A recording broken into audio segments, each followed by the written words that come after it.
The Time Machine, by H.G. Wells, Chapter 11. I have already told you of the sickness and confusion that comes with time traveling, and this time I was not seated properly in the saddle, but sideways and in an unstable fashion. For an indefinite time I clung to the machine as it swayed and vibrated, quite unheeding how I went, and when I brought myself to look at the dials again, I was amazed to find where I had arrived. One dial records days, and another thousands of days, another millions of days, and another thousands of millions.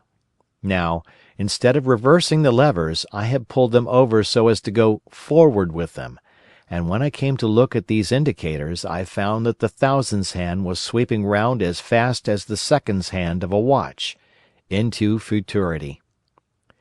As I drove on, a peculiar change crept over the appearance of things. The palpitating greyness grew darker.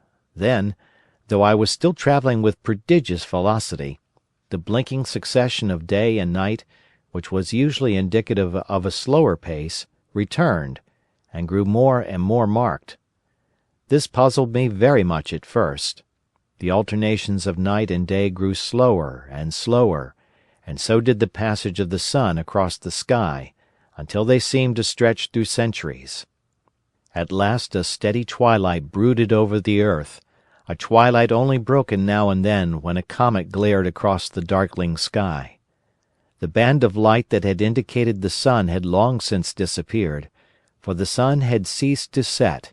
It simply rose and fell in the west, and grew ever broader and more red. All trace of the moon had vanished. The circling of the stars, growing slower and slower, had given place to creeping points of light. At last, some time before I stopped, the sun, red and very large, halted motionless upon the horizon, a vast dome glowing with a dull heat, and now and then suffering a momentary extinction. At one time it had for a little while glowed more brilliantly again, but it speedily reverted to its sullen red heat. I perceived by this slowing down of its rising and setting that the work of the tidal drag was done. The earth had come to rest with one face to the sun, even as in our own time the moon faces the earth. Very cautiously, for I remembered my former headlong fall, I began to reverse my motion. Slower and slower went the circling hands until the thousands one seemed motionless, and the daily one was no longer a mere mist upon its scale. Still slower, until the dim outlines of a desolate beach grew visible. I stopped very gently and sat upon the time machine, looking round. The sky was no longer blue. Northeastward it was inky black, and out of the blackness shone brightly and steadily the pale white stars. Overhead it was a deep Indian red and starless, and southeastward it grew brighter to a glowing scarlet where, cut by the horizon, lay the huge hull of the sun, red and motionless. The rocks about me were of a harsh reddish colour, and all the trace of life that I could see at first was the intensely green vegetation that covered every projecting point on their southeastern face.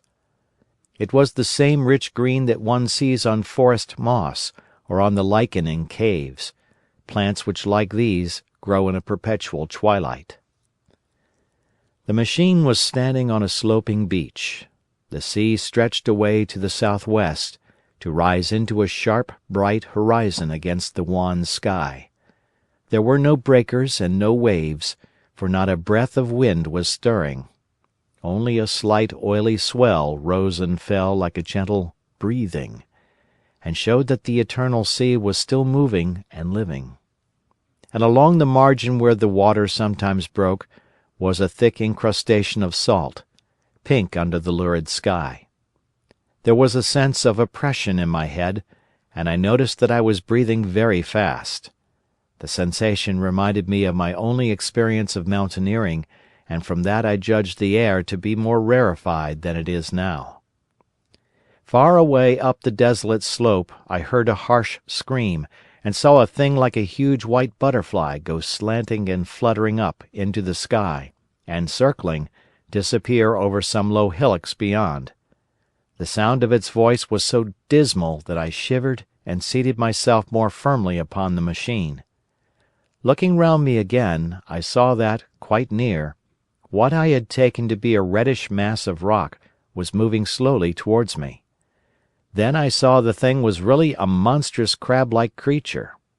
Can you imagine a crab as large as yonder table, with its many legs moving slowly and uncertainly, its big claws swaying, its long antennae, like carters' whips, waving and feeling, and its stalked eyes gleaming at you on either side of its metallic front? Its back was corrugated and ornamented with ungainly bosses, and a greenish incrustation blotched it here and there. I could see the many palps of its complicated mouth flickering and feeling as it moved. As I stared at this sinister apparition crawling towards me, I felt a tickling on my cheek as though a fly had lighted there. I tried to brush it away with my hand, but in a moment it returned, and almost immediately came another by my ear. I struck at this, and caught something thread-like. It was drawn swiftly out of my hand. With a frightful qualm I turned, and I saw that I had grasped the antenna of another monster crab that stood just behind me. Its evil eyes were wriggling on their stalks, its mouth was all alive with appetite, and its vast ungainly claws, smeared with an algal slime, were descending upon me. In a moment my hand was on the lever, and I had placed a month between myself and these monsters.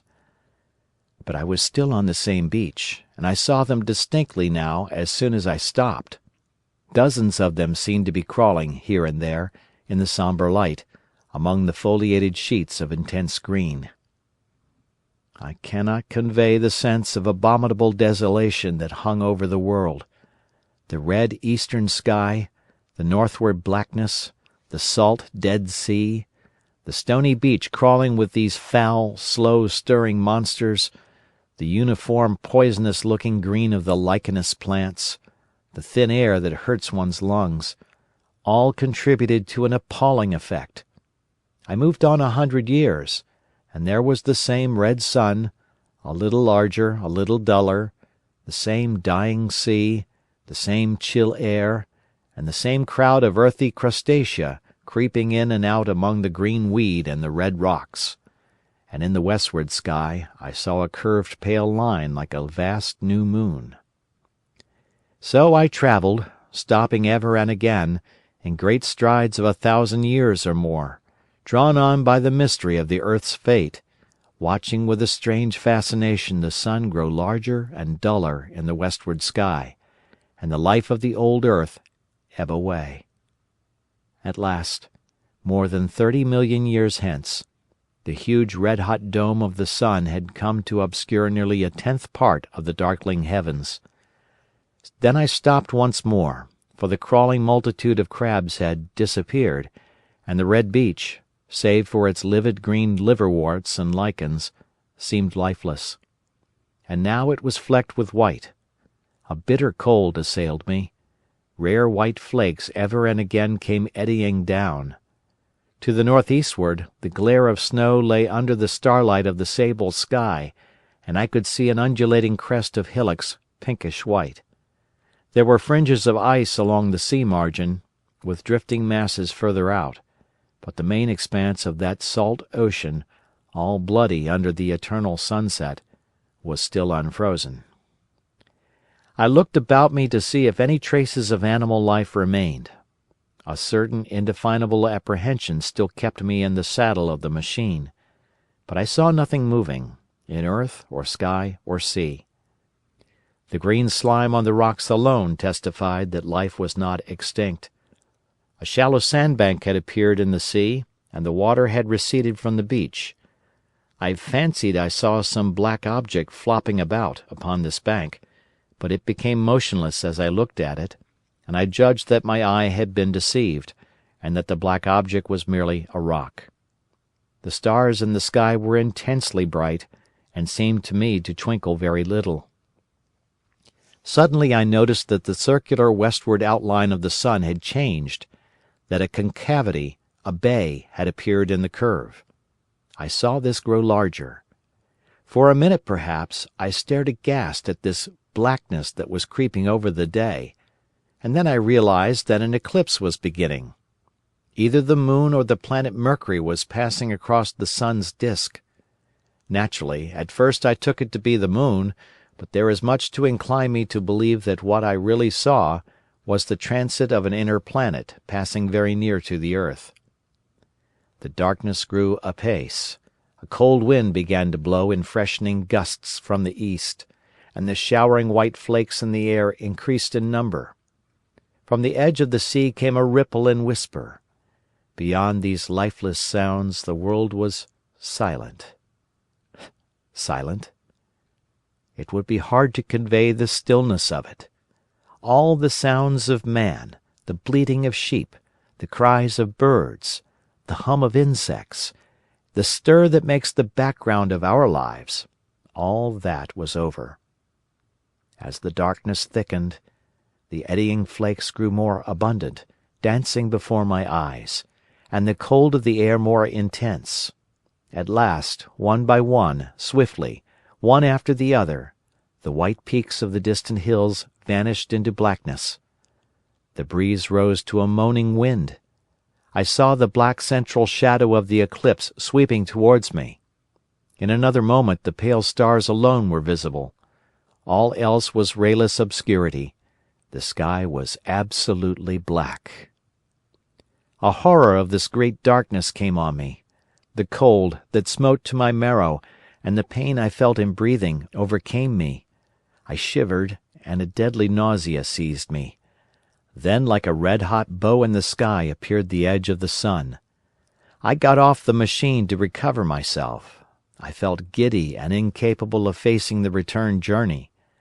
As I stood sick and confused, I saw again the moving thing upon the shoal. There was no mistake now that it was a moving thing, against the red water of the sea.